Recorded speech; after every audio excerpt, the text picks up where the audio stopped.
So I'm going to invite the Costa Rica team up. We like Kadrian said, we're taking over the service, and we've asked a few of the youth to share a little bit. If you are unaware of the basics, if you're new to Calvary, or if you just haven't been around to see what's happening, this summer, first week of August, a group of youth, 7 youth and 3 adults, went to Costa Rica to come alongside the local church there. We called it a mission trip at times. We called it a trip. We called it a youth trip. We called it all kinds of things, but ultimately it was a discipleship journey walking alongside what God is doing in San Jose, Costa Rica, in the southern part of the city, an area called Desamparados. We learned that God is at work, and I hope that you get to see a little bit of what we got to see through the youth that share. And I also hope you get to see a little bit of a glimpse of what God is doing in their lives, because that's the reality. If God is at work, we believe God's at work there, then the trick is God's at work in our lives as well. So we got to figure out what's God doing right here in our lives and then participate with that here and now.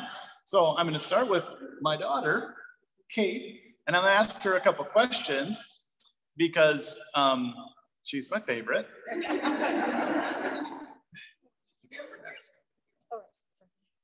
So Kate, we asked you to share a little bit about stepping out of your comfort zone a little bit. Tell us about maybe the things that you were most fearful of, or the things that made you most nervous before the trip. It was definitely the language barrier. I knew I was staying in a host home, so it would be kind of constant, and I knew they didn't necessarily speak any English, which they really didn't. So that was pretty scary going into it. Okay, so if you didn't know the language, what did you learn? What did you discover when you got into the same room with people, or the same home with people who didn't speak your language? It was not nearly as bad as I thought it would be. They had a lot of grace for me, and it worked out pretty well.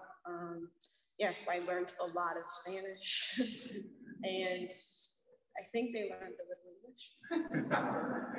Right on. So how did you do that? What were for those that haven't been in a context like that, what was it? How did you get into relationship with your host family, or the people that you did ministry with? What did that look like? How did you build a relationship if you didn't know the language? There was a lot of hand signing. There was a little bit of Google Translate, some dancing around. It worked out. They tried, I tried, we figured it out. And your ultimate takeaway after kind of contrasting what you expected versus what you experienced, what did you take away? Really just, if you put yourself out there, there's a lot of really gracious people that will meet you halfway and pull out their phone and Google Translate and call their English speaking relatives, work it out with you. Thank you, Kate.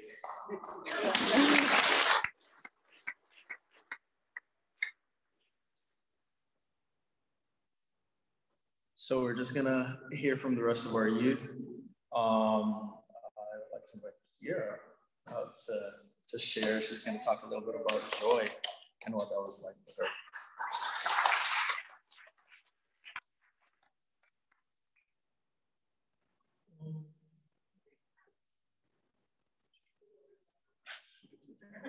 I'm gonna do that. So my question is, how did I find joy in people and nature as opposed to things? Did I find joy in the things that I never thought I would? Did I find new sources of joy? And how has my experience in Costa Rica been transferred to me to live back here in Minnesota? Okay, let's start out with the joy. So going to Costa Rica was a wonderful experience for me and my fellow youth folks. I found that I could make new friends and learn a new culture without really speaking the language. So my Spanish going there was very limited. I knew how to say hello and goodbye, and that was it. But I had like a notebook and I like wrote down phrases and I learned things and I was able to communicate more and more over our trip there. And that was really nice because I was able to connect with the people there more. And it was really cool. When it comes to Joy specifically, I made this friend. Her name is Costa. She's very nice. So when I was in Costa Rica, like she was a part of the Students International program. And because like her mom works there, and I was in the group that her mom was in. And so in my group specifically, we were doing microfinance. So we were doing like painting and beading and sewing. I actually made an outfit. I could have worn today, but I forgot about that.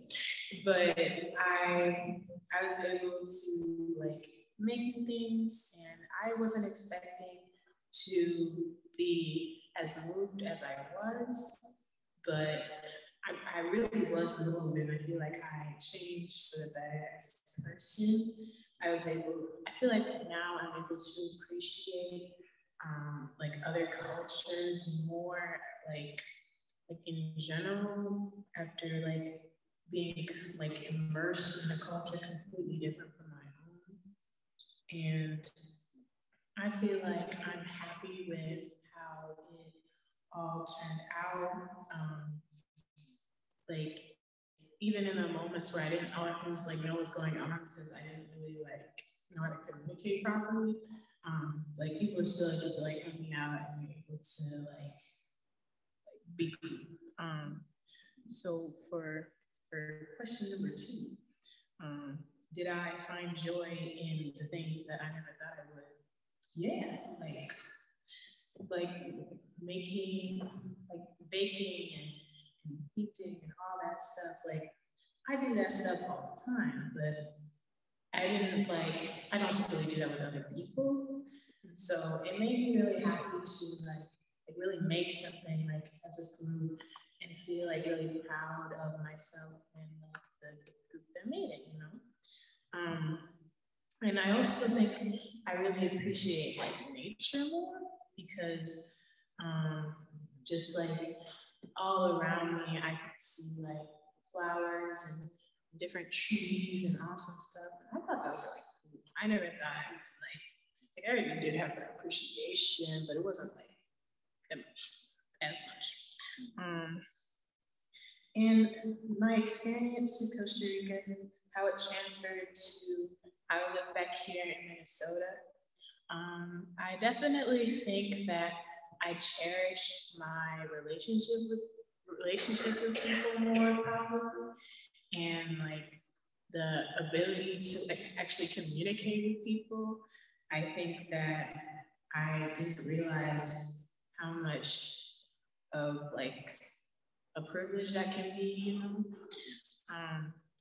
And I think that I definitely grew to appreciate like Spanish as a language and the culture of Costa Rica, the people there, the dancing and the way they do church there. It was really cool. Yeah, that's all. Thank you.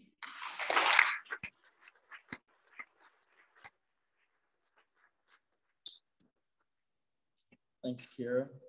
So now we're gonna hear a little bit about stories. I feel like one of the most important parts of going on a trip like this is just hearing the stories of those around us. I think stories shape us and they make us who we are. So Tommy's gonna talk a little bit about what that was like for him. Good morning, Calgary. I'm Tommy. Stories are something we all have. Stories that have been passed down and stories that are your own. These stories make up who we are, and when told, make it so that people that hear them have a better understanding of you and vice versa. Prior to going to Costa Rica, I hadn't heard many stories of there, so I didn't really know what to expect. But when I was there, I heard many stories and experienced many as well. I heard stories about people's life experiences and saw that, yes, there are many differences, but being that it is a whole different culture than ours, but there are also many things we have in common. When we make connections like these through stories, it makes it easier to empathize with one another. This is why it is so important to listen to everyone's story.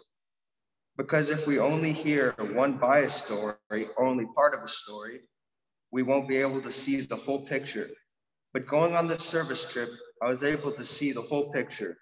Well, I guess you can't really see the picture of, I guess you can't really see the whole picture of someone else's story, but I saw enough to understand.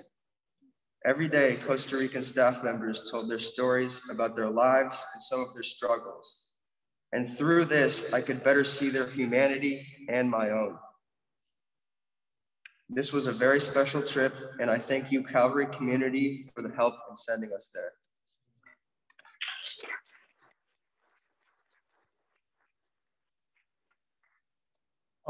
So I've been on a couple mission trips myself.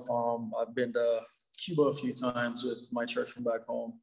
And I mean, obviously one of the biggest barriers we face is communication and language. I know very little Spanish, but I feel like that adds another layer to relationships, because right now we're trying to figure out how to communicate with each other, how to hear each other, and how to be there for each other. So the next person we're gonna bring up is Maddie. I think she was one of the 2 translators on the trip.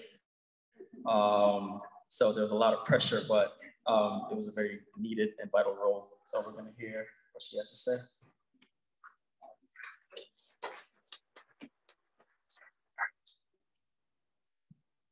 Good morning, Calvary. So I'm talking about communication barriers.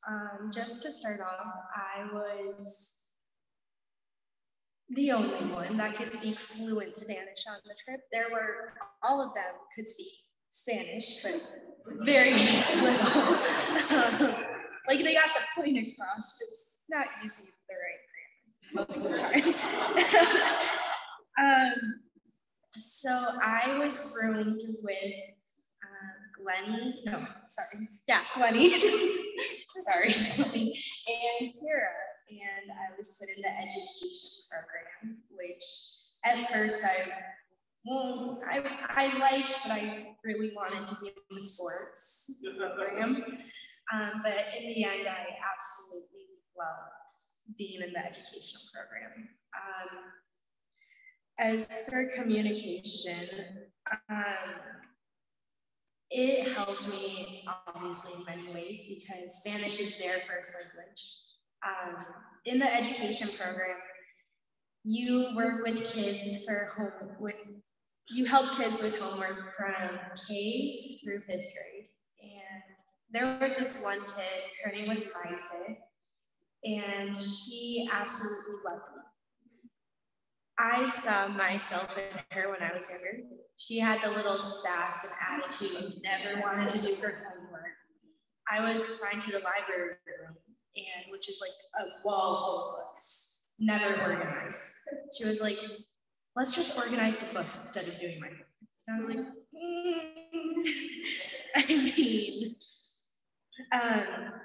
but so Kiera tried so hard to speak Spanish, so hard. I give her so much credit. Their showers work a little differently there. So at the very last day, the day before we leave, I was talking to Felicia in Spanish, and Glenn was sitting there trying to understand. Kira comes out and she's like, how do you make the water hot? On the second to last day. We all just look at her like, have you been taking cold showers this whole time?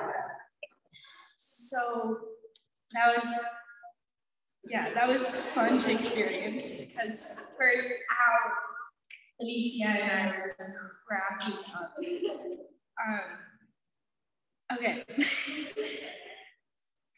So Spanish showed me so many things on that trip. It helped me make deeper connections with every single staff member, every single community person, and the kids in the education program. That's an experience I'll never forget. So for those of you who don't know, I am Guatemalan. I went to Guatemala my 8th grade year, and it was amazing. But I went to Costa Rica when I was in 5th grade. But being able to go back and to experience people, I guess you could say from my heritage, from Spanish speakers, in that kind of like same Central America area it always makes me happy going there, just because it reminds me, it makes me feel at home. And it was absolutely amazing. And being able to experience it with them and helping them with Spanish throughout the whole time. At first, before we went, I was like, oh my gosh, I'm the only one that speaks Spanish. This is gonna be a ride. But it was absolutely actually amazing because they all learned Spanish in the end. Not fluently, but they know how to get the point across correctly. But yeah.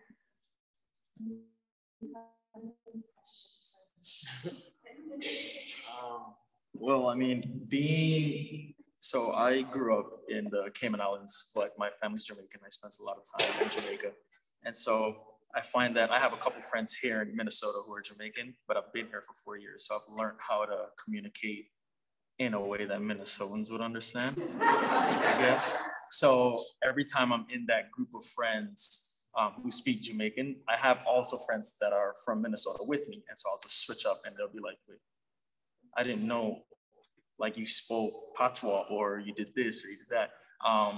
But it just goes to show that it's something that I'm needing, you know what I mean? I always need to be around people who look like me, who sound like me.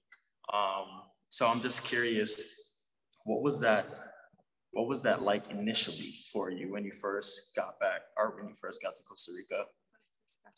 Yeah. Like being around people, it was amazing. So I have a habit, especially when I'm in school, of speaking Spanglish. I would speak half the sentence in English and half of it in Spanish. That habit carried into Costa Rica. So like the Costa Ricans would be like, what did she say? And then like here, I would just look and be like, I think you're trying to say bathroom, but I don't know. So, but it was amazing because I actually got to use my Spanish in a way that was helpful. And being around people like me, it makes me so happy. I don't know why for sure, but it's like a different kind of happiness that's like, oh, there's like, they speak Spanish. Because here, there are Guatemalans. Not many, not that I've met. But I don't know, it's just fun. Thanks, Maddie.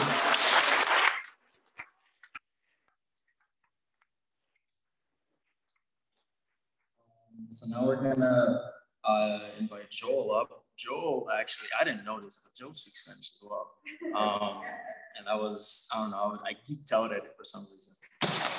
But Joel did a lot of speaking, like he spoke a lot of Spanish when he was on his sports sites and ministry sites.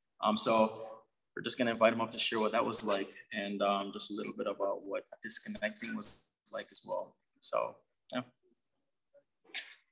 So yeah, I was in the sports group, and I know for sure in the sports group we did not use a lot of technology or phones or anything.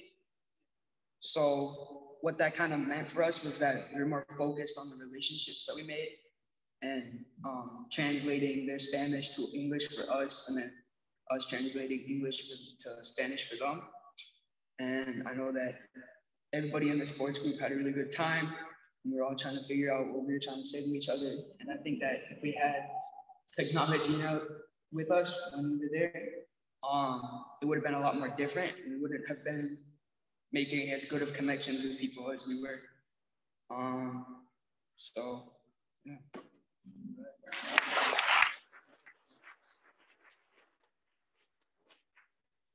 And last, but certainly not least, Eli is gonna come up and share.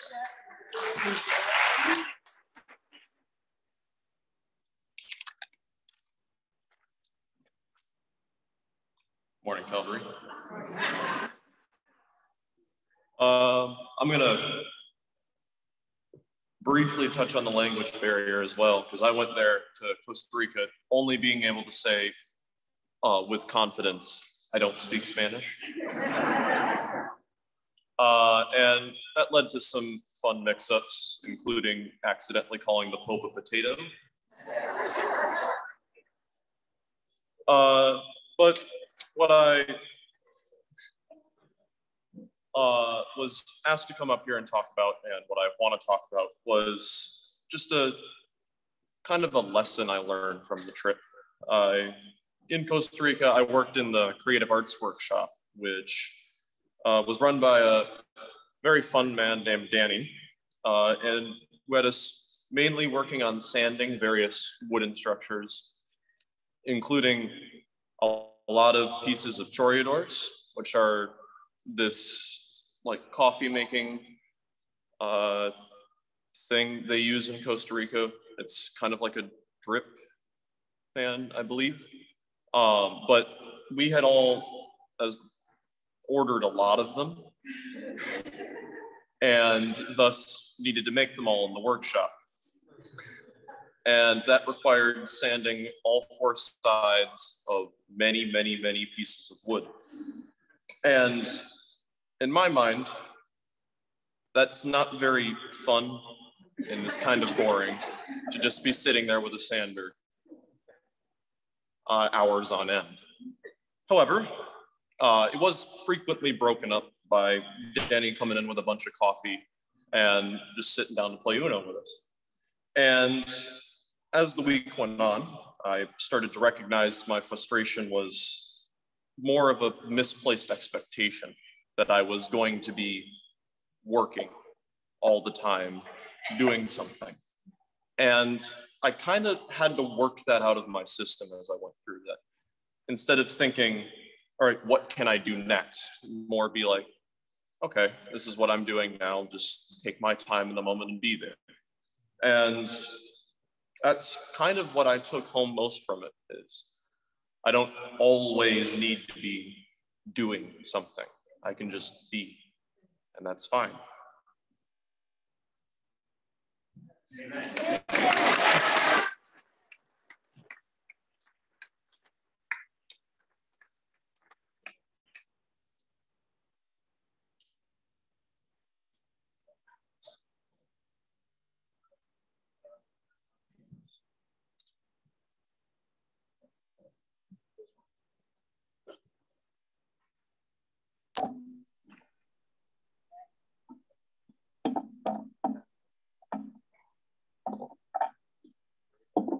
Yes.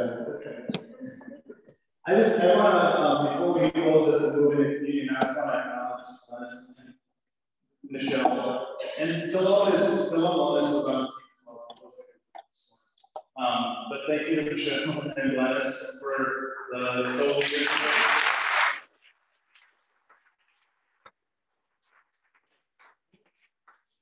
These are women who invest in our youth, even when we're not going on the relationships. They're there. They have been there for my kids. kids and for your kids for a long time. They're rock stars. They just get to be with people and they're comfortable with that. You know, I'm sure it's not always comfortable, but they are ready to be there, you know, in high schools. And so thank you for investing. Thanks for investing this morning and this week and in the first week of August. The last thing I want to say is kind of transitioning from this to communion, and that is I just want to talk to the youth and tell you that you taught me about discipleship on this trip. You've heard me say this a little bit before, but I haven't always put it this way, but I've braced myself for drama. And you might know, you might have already known that, or just assume that. But here's where I'm going with this. This is a wonderfully weird group of youth. We are so different from each other. And that includes us, the youth that did go on the trip. This Calvary youth group is very, very Calvary. I would not be happier to be in community with such a diverse group of people. And don't just mean the apparent diversity, but I mean the diversity that once you get to know somebody, you realize, wow, this person is really different. And it's so hard for me not to just flow because of how this group showed me what it might have looked like a little bit with Jesus on the table of disciples. Because if you look at who that was, that group of people who he shared the first, the upper room with, it was not monocultural. It was not the same, even religious perspectives. It was not the same socioeconomic. They had different family structures. They had different, and we too, right? We all have this weird families. I'm sorry for using the word weird, but it's the way that we live. They're different.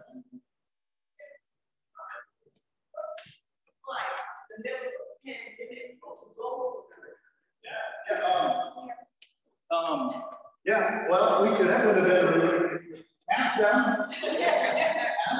when we do the fellowship over here with us, in person for the first time, for a really long time. Ask them that question. Is there going to be really good stories that they'll share about, what challenging it was to have masks on all the time indoors and sometimes outside. But yeah, ask them those questions. It was, we had to go through a lot of different protocols getting there, follow government regulations and all that, and get home.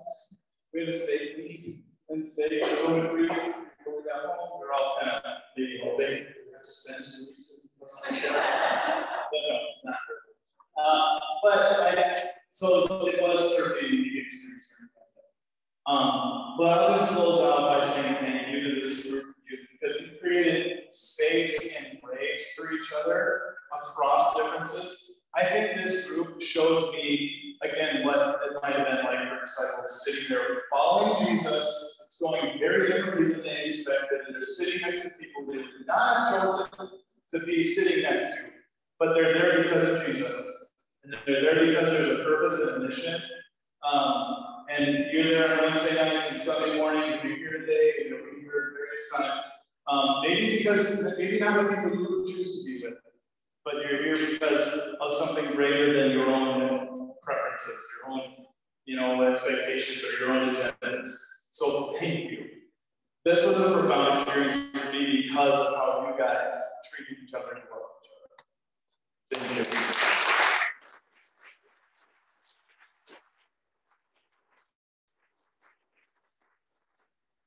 It's definitely something that I know that Sean loves to share, that the feeling of being it's a privilege to be with you. So don't get a big head, don't feel like you're on all that, but be encouraged that you're doing it right. Okay? All right. So we are actually, the youth are going to help serve me by declaring to you that this is the body of Christ, or this is the blood of Christ. And I want you to be part of this. Maybe that's for people, you don't know, if you don't know them, you know that they're doing this stuff and they're declaring to you the body of Christ, the blood of Christ, and receive that, make eye contact, receive that blessing from them. For you to take away from this table just a little bit more inspiration to be like Jesus, to walk with Jesus in those kinds of ways that make yourself vulnerable. You're gonna, and this is a little bit of my weird, natural way of doing communion, is that Jesus was very intentional about the way he lived and also the way he passed on these traditions like the table, because it's an intimate thing eating together. It's very, and the way they did it, this is hopefully very much not sharing terms, but Jesus was doing it in that first century time. The kids, Jesus was doing it in such a way that there was an exchange of, physical, hands touching and eating off the same platter, eating certainly close to each other. And that even now in our culture is very intimate invitation to share life. And that's the table that we're given. So when Jesus took the bread, he was holding, as scripture says, a piece of bread, probably unleavened bread, and he tore it and he said, "This is my body broken for you. Do this in remembrance of me whenever you get together." And in the same way, he took the cup and he said, "This cup is my blood. It's a cup of a new covenant. It's a new invitation to promise this solidarity to do life together. The barriers are gone, and we are now at the same table, and we're invited in."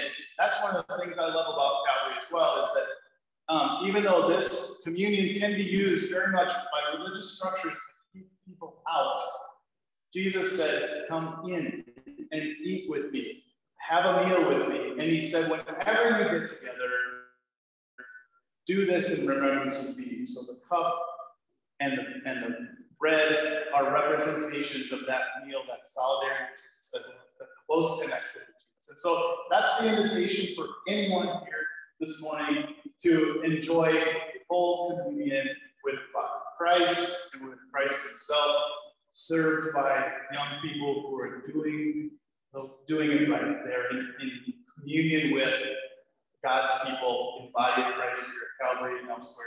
And so we invite you, and as we do it, we're going to show a slideshow of both photos and videos from the trips, and you kind of get a little bit of an idea of kind of what the Costa Rica trip was like. So I'm excited that the kids are here so they get to see this as well. So what we'll do is we'll come down both aisles, so whichever one's most convenient for you, come down the aisle, and the youth will be on the other side of the table declaring for you the elements, and you can take a piece of bread and a cup and partake at these center aisles, and then exit to the outside of the sanctuary.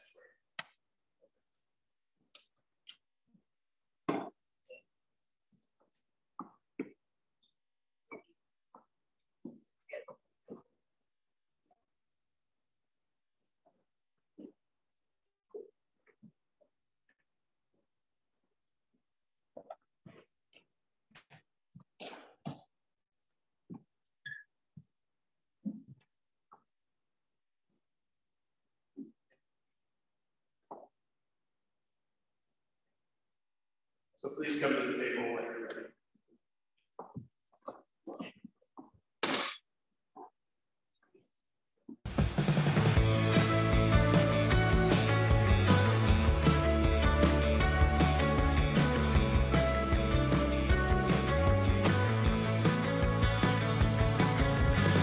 Yes, I'll come back to you, then I'll ask, what have we done under the sun?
just want to say one thing about this team that I was with. Not only Matt Albury, very well represented, what an amazing group of kids that was, youth, young people, young adults. I really don't think there could have been a better combo of kids.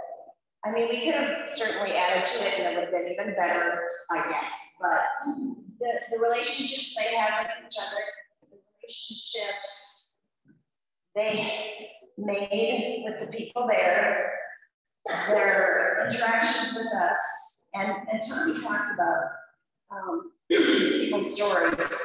And I feel so strongly about when we share and connect with other people through our stories. It just sells fear, it brings people together. Relationship and leaning in is, I think, probably the only thing that will really make a difference in this world. Yeah. And these guys did so well with it. And Matt, there you are. He you know, he on the shoulder rock stars. We could not have had a better leader and planner for this trip.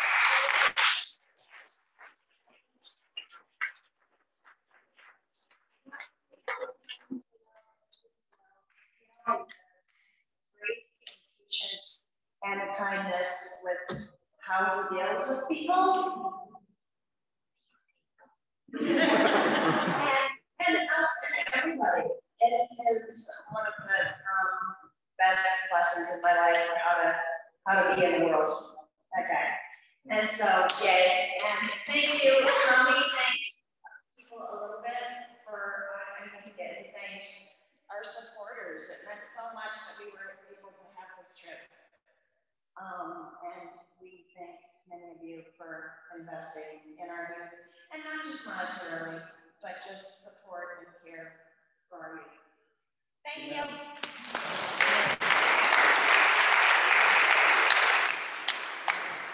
Please stand as we send ourselves out. My prayer is that, especially for the youth that are in the room who weren't able to be on the trip, I would literally pray that the summer day experience would seep over into the room. I see youth all around the room that are here, part of this community. I know that it will spill over into the Calvary youth group, and they've got a lot. You have a lot of opportunities. So, Calvary, I just send you out with a blessing to share your life with people and let them share their life with you. Let's close by singing.